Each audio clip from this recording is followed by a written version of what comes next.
All right, recording has started. So thanks, Sierra, for joining me to have this chat. I really appreciate it. Um, just to dive right in, the first thing I wanted to ask you is like, what did you know about personal documentaries before you made your film? Like, were you familiar with the genre at all, or Hmm, kind of go in blind when you started making JOONAM? that's a really great question. Oh, and thank you for having me be a part of this. It's really special. What did I know about personal documentaries? Not a lot. And I didn't really know a lot about documentary, either. Personal documentary aside, documentary as a whole was a little bit of a mystery to me. I think I like saw all the flashy documentaries that were available on Netflix about a certain topic or issue that were very sort of formulaic. You have, your talking head, and you have your maybe archival or some B-roll, and um, I didn't really know a ton about what documentary could be. I'm trying to think about what my first introduction to what I call, I guess, like the nonfiction art world, because I think when you say the word documentary, it conjures a very specific thing. Mhm. Um, and there is a whole breadth of what documentaries can be that aren't about a social topic necessarily, aren't about a specific issue. Maybe it's not even the form that people are used to viewing. And so I kind of think about what I made as like a nonfiction film or nonfiction art, that it's sort of fluid and it's expressive and it's lyrical, and it is based on true people and true things that happened, and my true life, but it's also a piece of art outside of all of those things. Um, and so I think, actually, I think I saw some of Doug Block's work as an early inspiration, and Sherman's March as well was another early personal documentary that I saw. Um, Camera Person by Kirsten Johnson was another personal film. And so I think I just, I came from an art background generally. So I started just trying to like Google to see what was out there. And it really blew my mind seeing people make work about their lives or about their experiences, and in all sorts of forms. It could be sort of experimental or about someone's very specific family or their parents, or about like uh, the South and someone's search for love. So it just sort of like, I think when I think of personal documentary now, I think about an art form that comes from a personal place, but that can be um, about so many different things that Yeah, that can even exist outside of your own immediate personal life, but it's through a personal lens. I know. I think that that's what makes the genre so special is that it's perhaps the most artistic of the documentary uh, genres there are. Um, and I relate a lot to the inspirations that you referenced. You know, Sherman's March was like groundbreaking for me when I first watched it. Um, what was like what made you think that nonfiction film was the right format for the story you wanted to tell when you were thinking about your mother and your grandmother and sort of exploring this family history that you get into with Junum? Because I know you have kind of a multifaceted arts background. So what led you to that decision? Yeah, I wasn't sure really that this was going to be a film at first. This project really stemmed from this phone call that my mom, uh, she picked up the phone one night and called me, and I was at this art residency working on something completely different. And she started talking about these stories my grandmother was telling her. And because I was at this art residency, I had a Zoom recorder on me, and I was just kind of in this inspired headspace. And so I turned on the Zoom recorder, just recording our conversation. The conversation ebbed and flowed in so many different directions. And we talked about my grandmother and my mom and me and each of our different experiences, then growing up in Iran and me in Vermont in the US. And And so I had this 2 hour long audio recording of our phone call and some inspiration that I want to really dive into these stories of my family, dive into what their experiences were like in Iran. I've never been to Iran. I don't speak the same language that they grew up speaking. And so it was, I think, a curiosity and a wanting to learn more and being kind of inspired by this conversation that I had with my mom and feeling like artistically there was something that was pulling at me there, these like three generational female Mhm. stories. And I think the reason it ended up becoming a documentary is because I wasn't just telling a story that I already knew existed. I wasn't just like executing a plan. I was searching for something. If this was a story that was already sort of fully formed in my mind, maybe it would have been a book, maybe it would have been a fiction film. Um, but the documentary itself is really me trying to understand my family and understand myself under this big umbrella that is Iran and the Iranian diaspora in the US. And so that's what the documentary is. It's a document of my search to understand. Um, and I think that's really specific to documentary that it's actually the films that speak to me the most personally are the ones where the filmmaker maybe doesn't really know what they're doing at the beginning of the film. Totally. Or Totally. you can see that there's like a thing that someone is searching for or trying to grasp or trying to understand, and the film is watching that process unfold. Um, and so I think that's why this became a documentary, because I had to live that search, in real time, and I just decided to film it.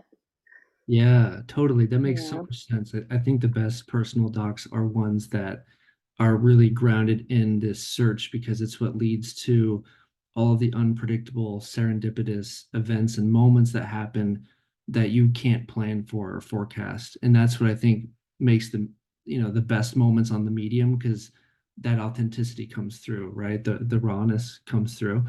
Um, definitely.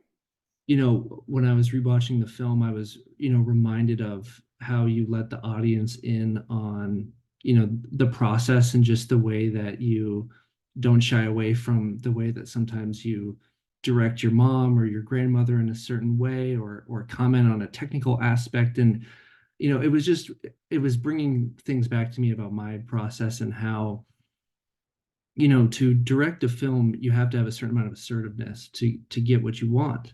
And that can be especially awkward when you're with your family members because you don't have a professional relationship with your family. You have a personal relationship. And so, Hmm.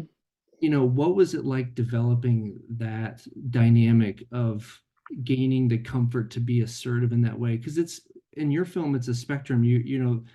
There's when you ask them, to put up the shades in the car, all the way to trying to get, your mother to open up about something extremely painful, So how did you become comfortable going to that place? And what advice would you give to people, that are trying to do the same?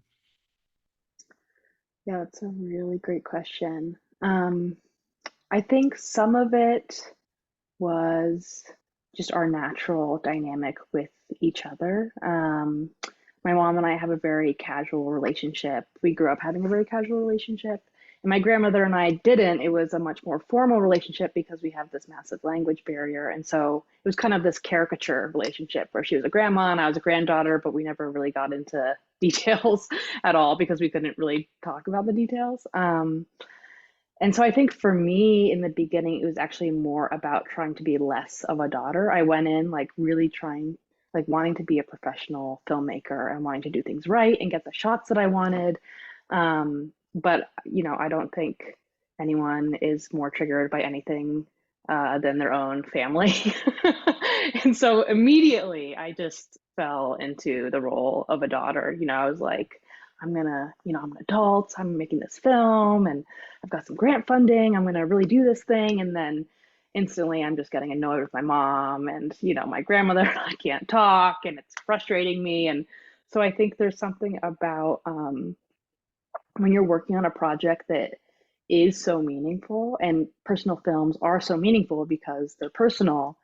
And so when you're willing to sort of take a step into the fire, so to speak, because, if you're working on a personal film, it's something that's important to you that you're willing to sort of explore. It's very easy to lose track of the filmmaker side of you, at least I found, because it's a personal place, and so I'm reverting to my child self. I'm not in my like high-minded filmmaker brain. And so I think you see a lot of that in the film, that like filmmaker mask slips off, and I'm just a daughter.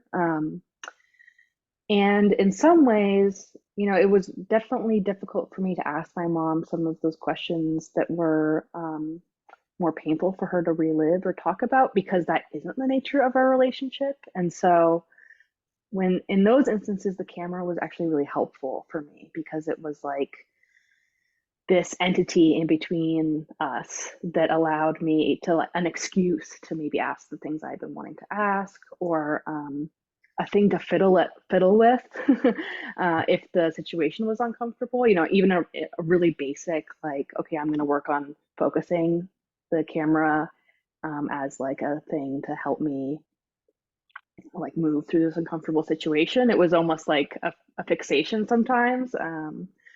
But it's also this thing that exists between two people that allows you a little bit of distance to maybe go to places that are a little more uncomfortable or would feel so raw or so intimate if it's just a one-on-one situation. And so I think the camera really helped in those situations, like in almost the reverse. Like I could step away from being a daughter and I could become a filmmaker when I needed more emotional distance personally.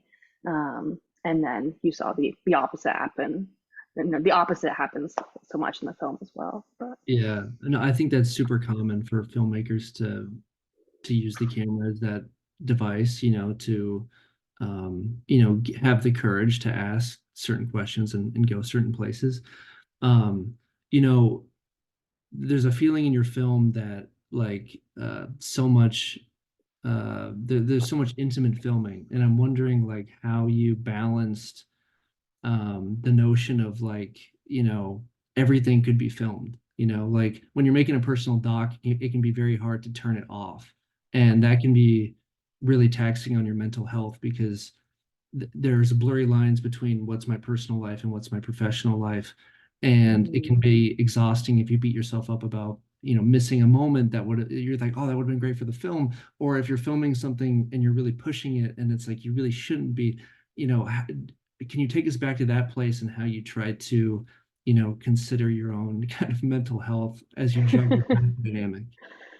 yeah, I think I didn't always do the best job of considering my own mental health. And so I think there's an element of personal doc filmmaking where it's going to be messy and it's going to be uncomfortable, and your mental health may be in a bad place, be in a bad place at certain times. And it was really like exactly what you said. It was really difficult knowing where that line existed between the film and my life.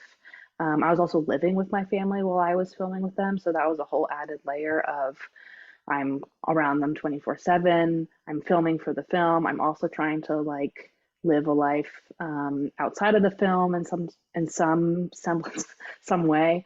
Um, One of the techniques that I ended up using that I think was ultimately really helpful for me is that I would always just leave the camera set up because I was living with them. I just kept it on a tripod. I shot on a tripod. I kept it on a tripod all the time. And it was always in the house as like another member of the family, even if I wasn't filming. And so that helped my family get comfortable with the presence of the camera. It helped me get comfortable. It also helped, I was noticing this pattern of every time I put the camera away, everyone lets their guard down and then all the great stuff happens. And so it was helping me be able to just, like quickly turn the camera on if something interesting was happening. And so I think trying as much as possible to limit the burden of the tool is a really great tip. Maybe it's like maybe when you're filming with your iPhone, you end up getting a lot more personal, intimate stuff than when you're filming with a big camera. And I think allowing yourself to like shed some of the formal tool mechanisms that could sometimes be a barrier, or allowing the tool to have a different presence in the space can really be really helpful. You want to like erase the tool as much as possible. Yeah, yeah, for So sure. that was something that really helped me.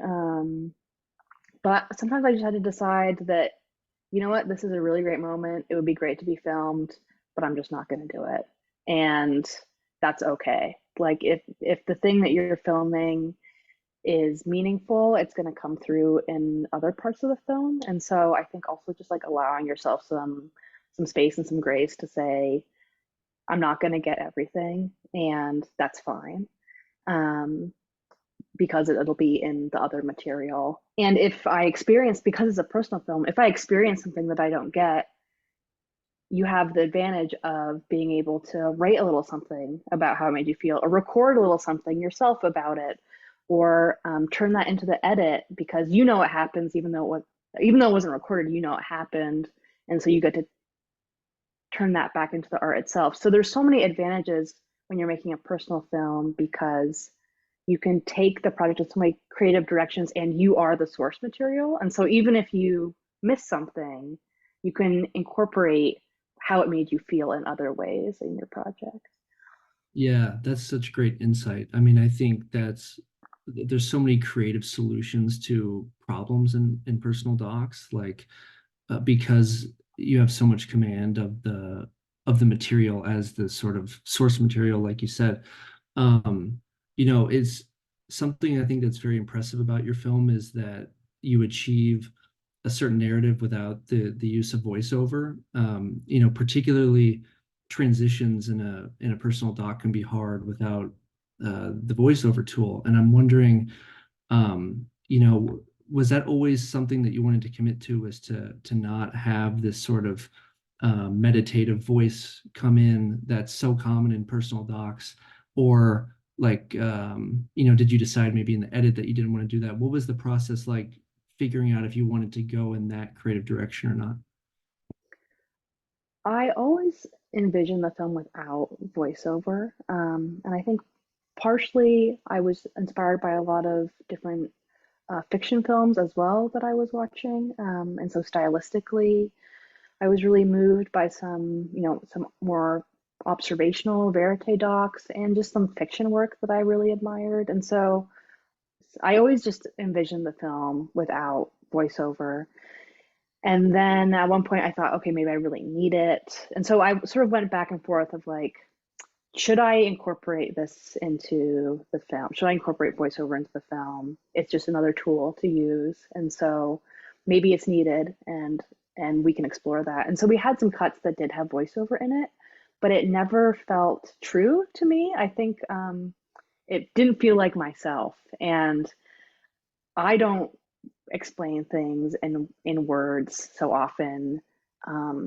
It's not how I think artistically. I'm not a writer in that way. I really think about things visually, and also this story was something I couldn't put into words, which is why I was exploring it. It was like this feeling of longing and grief and displacement and family and love and pain. It was all of these feelings that I couldn't describe, and so it felt like this has to be a visual telling, and let's try it. Let's see if it works without voiceover. If it needs it, we can go back. I can add it in a really sparing way.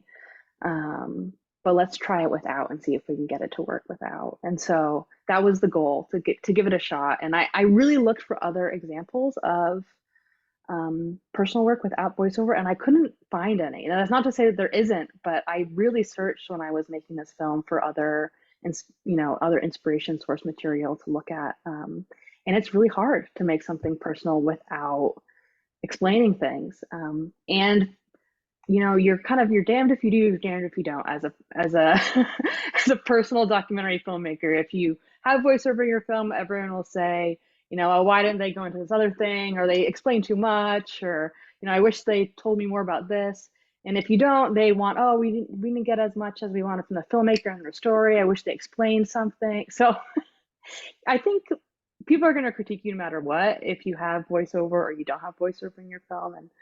And it's just a matter of, I think, what feels true to you and what feels true to what this story is and how you want to tell it. And so I don't think you need it, but it is a very, very helpful tool. And it can be a really beautiful element in films as well. There's some really great voiceover and some documentaries that I've seen that make me want to do a film with voiceover now. But Yeah, no, you nailed it. I actually think that the voiceover like dynamic is a microcosm of the conflict you can have in personal docs of this fight between a logical narrative, an artistic narrative, and this demand or this pressure for everything to make sense and to be crystal clear. But then this other side of you that wants to just let people respond to it the way that they do, but then you can't separate your own bias. It's like that's, I can relate to that, yeah, big time. But I'm so glad that you made the choice you did because I think the subtext really comes through. I think what's so cool about JOONAM is it demands a lot of concentration from the audience in the sense that you have very long takes. You have moments that really play out, and it's so counter to the typical media environment that we're in today. Was that sort of uh, was that an intentional thing just from an artistic perspective to have that kind of style? I think part of it was unintentional, but it's just how it came out, from me. It's how, maybe my inherent style is. And then I think another part of it is that this film is um, really deceptively simple. There's not a lot of sort of like fancy, flashy things going on. Not to say it wasn't very complicated and complex to create, but the film itself has a really lived in, simple feel to it. And so part of that, I think, is allowing things to feel like they're unfolding in real time.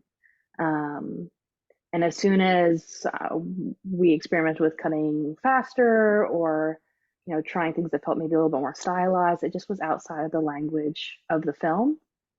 Um, and so I'd say it's a little bit of both, a little bit of just like me as an artist and how I create, and then also the language of the film was really asking to feel like you were in these spaces with me in the living room with my mother, my grandmother, and life moves a little slower when you're watching it in real time.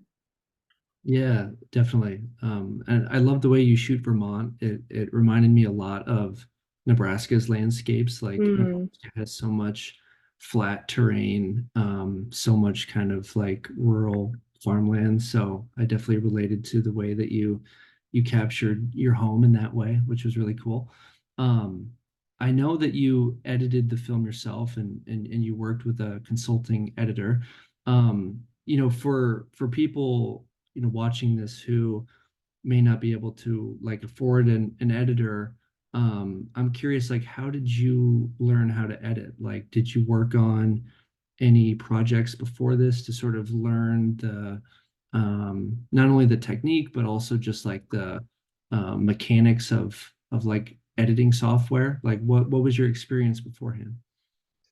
I played around a lot as a kid. I think we had, I mean, I don't even remember what the programs were called. I think one was called like Pinnacle Studio, then it was like iMovie later when the family maybe got a Mac. I had always kind of played around with just like what came on the family computer as like the default program. And then in college, I went to an art school, and so I learned a little bit more about just like how to use the Adobe Creative Suite. But a lot of it, I didn't study film. I was at a film school, so a lot of it was just self-taught, playing with these programs. And there's actually like some really great free programs out there. DaVinci Resolve is a fully professional editing software, and their free version is almost the entire full version of the actual program.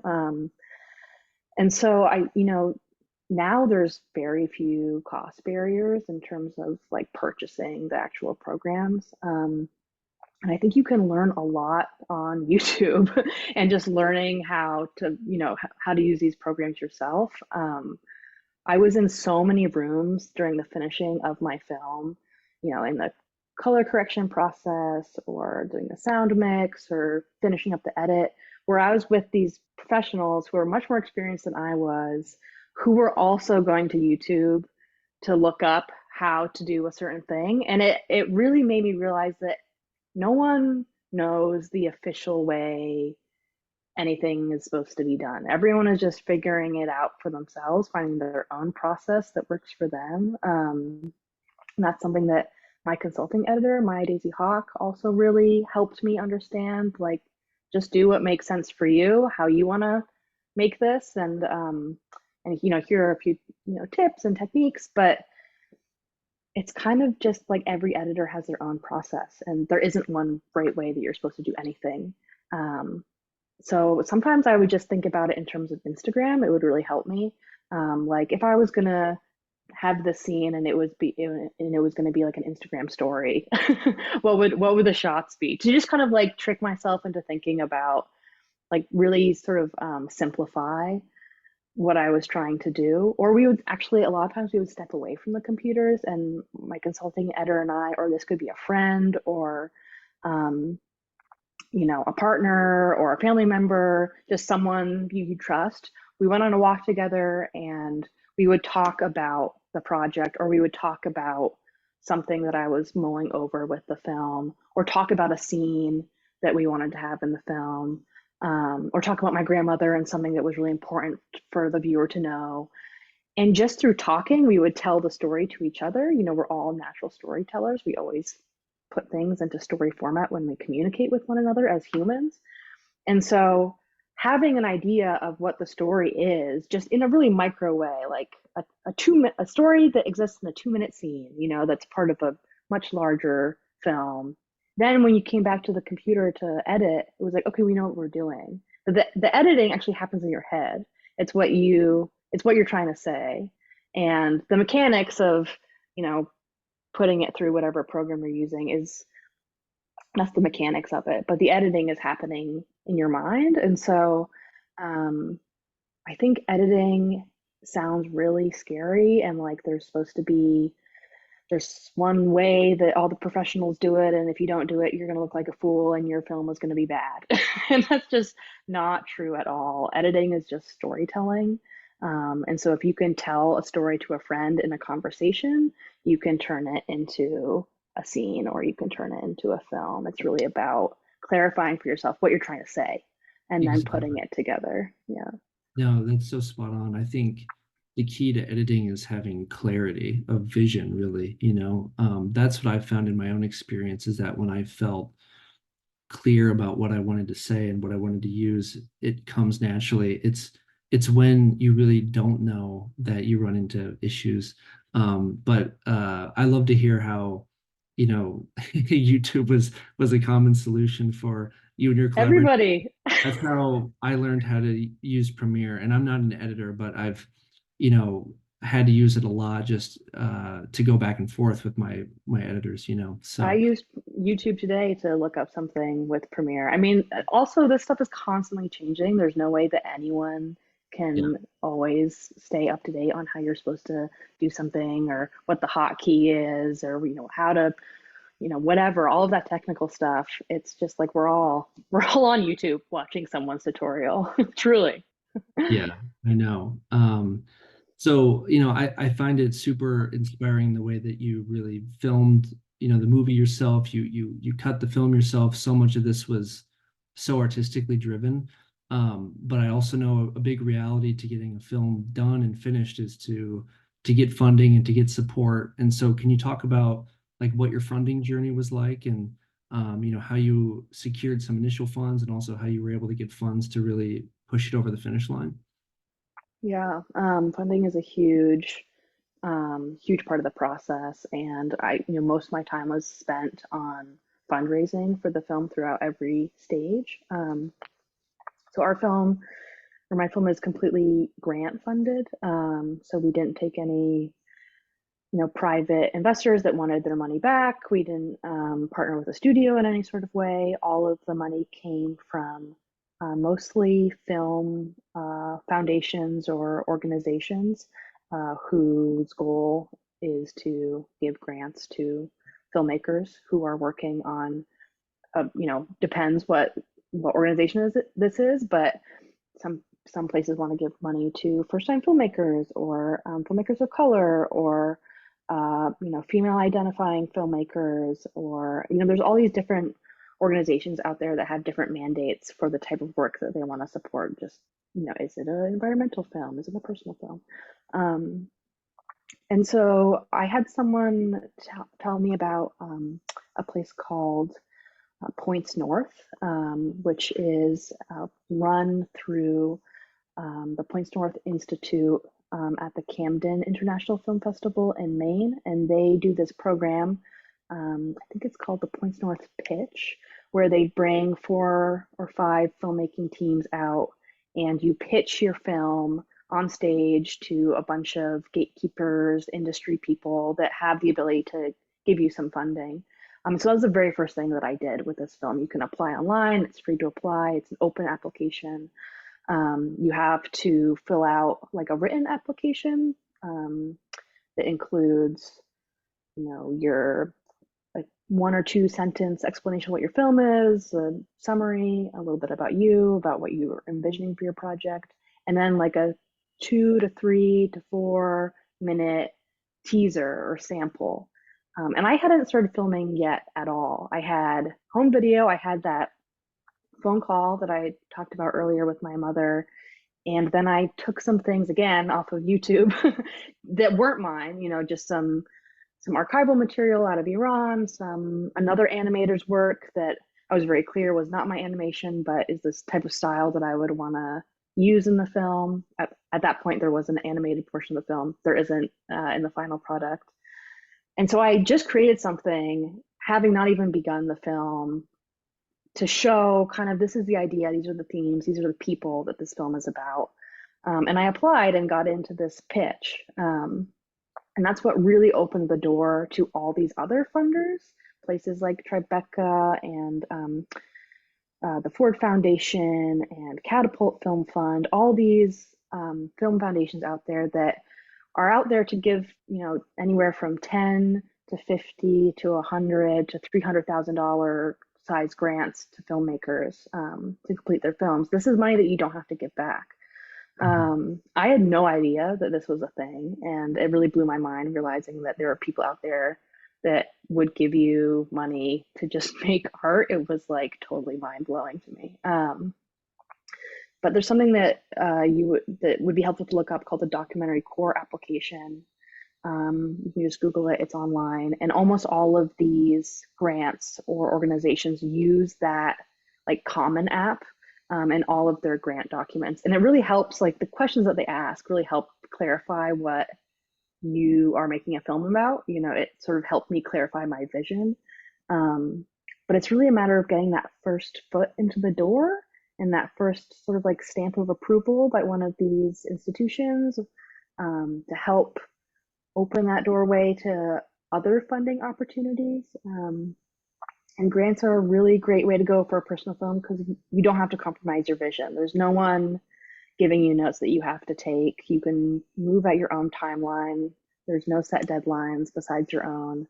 And so that was something that was really important for me, to keep this film small and to always have 100% creative control while I was making it. But the grant funding, it's very competitive. I applied to, I think, 40, 45. I got maybe 10. And that was great. But it's tough. It's really tough out there. But there's a lot of different, specifically documentary, and a lot of people are interested in funding personal documentarians to tell their own stories. And so there are a lot of resources out there. You just have to be really tenacious with applying and applying and applying. And eventually someone will say yes. And then it'll be easier to get a second person to say yes. Yeah. Yep. Absolutely. Glad that points north was the starting point. That's awesome. I'll definitely point the group in the direction of the different opportunities. Um, Yep. so last question, just want to get your take on what advice you would give to someone who is on the verge of starting the personal documentary journey. If you could share some wisdom with them before they dive in, what would that be? Don't do it. No, just kidding. Everyone says that. I swear. Yeah. On the verge, I think I went in having no idea what this process was going to be. And I think had I known, I might not have started. And so I think you just have to jump, truly, that if there is something that is calling to you and is meaningful to you, um, there is so much waiting for you at the other side of this project. And in the process of making it, there's so many people that I met and, opportunities that I got and closeness with my own family. There were so many gifts that I received during the process, but it is hard. So if you are not really excited about this or you don't really want to do it, don't do it. Don't do it. It's too hard. But if you are on the verge and you feel like, you know what, this is something that's really meaningful for me, then you kind of have no choice. You've already decided you're already going to do it. And you just have to jump. So, yeah, I feel like I wish I had maybe better advice, but it's a leap. It's definitely a huge leap, but not one that doesn't have its like massive rewards. I wouldn't put it this way. If I could go back in time, I would not choose any differently. I'm so glad that I embarked upon this project. Perfectly put. Thank Yeah. you so much, Sarah. Yeah, thank you. This has been such a treat. I'm so excited by this thing that you put together. So glad to be part of it.